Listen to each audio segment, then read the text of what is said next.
Olá, pessoas. Aqui quem vos fala é o professor Antônio Eustáquio, mais conhecido como Eustáquio. Estamos aqui no curso de Psicologia, produzindo unidades de disciplinas para o curso de Psicologia, disciplinas semipresenciais. E esta é a unidade 1 da disciplina de Psicologia Geral e Experimental, ok? Como a gente sempre fala com vocês, vamos direto ao ponto. O objetivo desta unidade 1 de Psicologia Geral e Experimental é apresentar para vocês a conceituação e uma noção de experimentação em psicologia, ok? Então, conceituação e uma noção de experimentação. O que é experimentação ou método experimental em psicologia, de modo geral? Então, pegamos aqui de início duas pesquisadoras aí renomadas, né? A Eva Lakatos e Marina Marconi, numa obra de 2017. O início dessa unidade, achamos por bem colocar para vocês o que é método. Método, a psicologia, né? Como eu sempre digo, a psicologia para se candidatar à ciência, né? Toda candidata à ciência, não vou me cansar de repetir isso, ela deve ter método e objeto de estudo. Caso contrário, não é considerado ciência, ok? Então, método nas ideias de Lakatos e Marconi é um conjunto de atividades sistemáticas e racionais que, com maior segurança e economia, permite alcançar o objetivo de produzir conhecimentos válidos e verdadeiros, traçando o caminho a ser seguido, detectando erros e auxiliando decisões do pesquisador, do cientista, no caso do psicólogo. Então, resumindo, o método seria o quê? Duas palavras gregas, meta, que é objetivo, e odos, que é caminho. Então, é um caminho para atingir um objetivo, ok? Já que a gente vai apresentar essa noção de experimentação, temos que ter essa noção de qual caminho a percorrer, qual caminho que a psicologia percorre aí para obter o seu método, atingir o seu alvo, seu odos, ok? Então, Lakatos e Marconi apresenta essa nossa primeira dimensão, que é a definição de método. Em seguida, a gente coloca para vocês aí os objetivos. Objetivos também sugeridos por Lakatos e Marconi, né? Ou seja, descobrimento do problema para uma pesquisa ou lacuna num conjunto de conhecimentos, né? Se o problema não tiver enunciado com clareza, passa a ser a etapa seguinte. São sugestões de Lakatos e Marconi. Essa é a primeira delas. Colocação precisa do problema, né? Uma noção aí de investigação. Ou ainda a recolocação de um velho problema à luz, né, de novos conhecimentos empíricos ou teóricos, substantivos ou metodológicos. Terceira sugestão, procura de conhecimentos ou instrumentos relevantes ao problema. Então, sempre busca elementos, ou melhor, ferramentas, né, instrumentos aqui relevantes ao problema. Tentativa de solução do problema com auxílio dos meios identificados.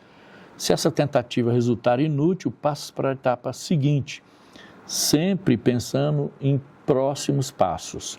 A psicologia, como a gente vem apresentando para vocês, né, como noção de experimentação, essas são as dicas das pesquisadoras.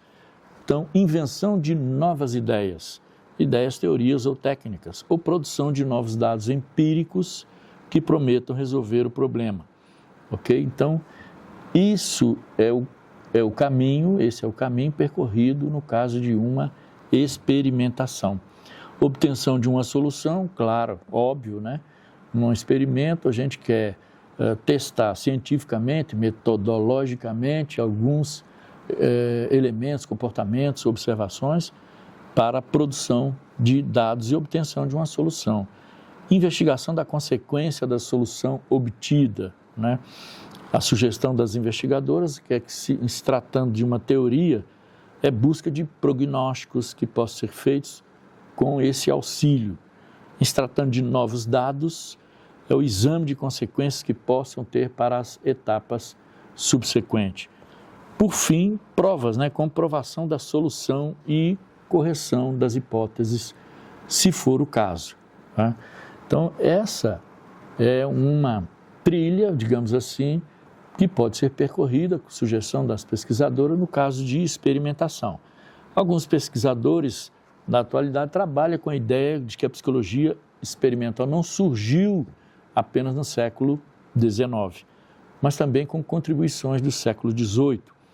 Aqui nós trazemos o caso do Araújo, que é um investigador que publicou um artigo agora em 2020 sobre essas questões. Ele faz uma crítica, enfatizando, demonstrando que houve, sim, muita contribuição do século XVIII para a psicologia experimental. E cita aqui os autores, Christian Wolff, aí Johann Nicholas Tetens, Johann Gottlob Krüger também, como aí pensadores e pesquisadores do século XVIII ainda. O primeiro, ou seja, ali o Christian Wolff, traz aí uma ideia de experimentos psicológicos em consonância com experimentos físicos. Como a gente sempre costuma dizer, a psicologia com a parceria, digamos assim, da física, da biologia, da fisiologia. Então, Wolff asseverou que nas palavras de Araújo está claro até aqui que a psicologia empírica corresponde à física experimental. E mais ainda, que pertence à filosofia experimental. Ele observou que a quantificação e a mensuração de fenômenos mentais é possível já nessa época, século XVIII. O Wolff é do período aí de 1679 a 1754. Vocês verão que outros contribuirão aí com as suas ideias, ok? E o Araújo vem apresentar, vou deixar para que vocês busquem essas informações na unidade 1, da psicologia geral experimental. Aqui tem muitos detalhes, por exemplo, ideias de Fechner, que considerava as relações funcionais entre corpo e mente de dois modos. Modo 1, ele apresentava, pela própria natureza do assunto, a psicofísica se dividia em externa e interna, dependendo de como essa relação do mental é considerada, se com o mundo corpóreo externo ou com o mundo interno. Ou seja, em uma teoria das relações funcionais imediata é entre mente e o corpo. Ou seja, como a gente já passou para vocês, a psicologia se preocupava muito, até em demasia, com o subjetivo, ou seja, com os fenômenos tanto físico-biológicos internos, e não com aqueles mais passíveis de serem observados, ok? Então vejam que Fechner vem, no segundo momento aí, publicar sobre a estética experimental e curso elementar de estética, ambas as obras em estreita ligação com o seu projeto psicofísico. Então, desde o início de suas investigações, Fechner deixa claro que essa estética é um ramo da psicofísica externa, ou seja, a estética tem a ver com a aparência. Então, deve lidar com as relações mensuráveis. Claro, aquilo que pode ser visto, observado, pode ser mensurado. Entre estímulo e sensação. Ou, em termos mais gerais, entre estimulação corpórea externa e as consequências psíquicas internas, ok? Então, há um exemplo aí de alguns laboratórios, luz, por exemplo, que aqui nós temos em bastante quantidade, suficiente para a iluminação da nossa produção aqui. Obviamente, vai haver uma estimulação externa que envolve uma resposta aqui da minha pupila, do meu organismo, ok? No meu processo de respiração. Então, a estimulação externa influenciando estímulos, ou melhor, respostas internas. Vocês farão aí várias experiências e terão a oportunidade de conhecer melhor essas assertivas aí desses autores. O último, William James, James, norte-americano, considerado o pai da psicologia científica americana, né? Modifica aí o ensino de psicologia nos Estados Unidos. Na Universidade de Harvard, ele faz com que o ensino da nova psicologia seja associado à prática de laboratório. Ou seja, há uma preocupação aí, a gente diz, positivista, né? Daquela ideia de que as ciências humanas, sociais, nas ideias aí de Auguste Comte, devem funcionar com a mesma forma e modo de investigação da ciência física, ou seja, experimentação, observação e mensuração de fenômenos obviamente observáveis, que podem ser vistos, né, pessoas. E James traz essa ideia. Uma fala que vale destacar de James: eu mesmo fundei o ensino de psicologia experimental em Harvard em 1874, 5 ou 1876, não me lembro exatamente, é num discurso dele. Por muitos anos o laboratório ocupava 2 salas do prédio da Faculdade de Ciências, que acabaram entupidas, né, de aparelhos, de forma que uma mudança era necessária. Então, obviamente, em 1890, decidido a tomar um rumo completamente novo, eu arrecadei muitos milhares de dólares, mobilei e o Dining Hall e introduzi exercício de laboratório como parte regular do curso de graduação em psicologia.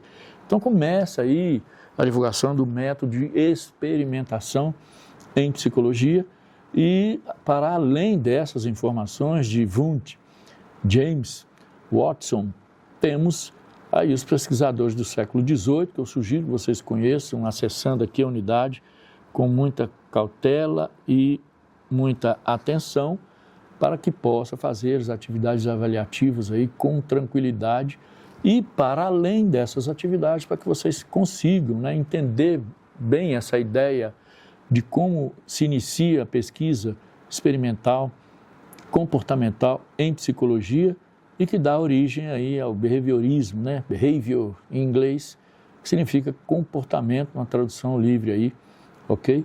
E que vai, vamos dizer, incomodar ou inquietar pesquisadores posteriores das novas gerações da psicologia e que hoje a gente dá continuidade nesse trabalho. Excelentes estudos e sucesso a todos.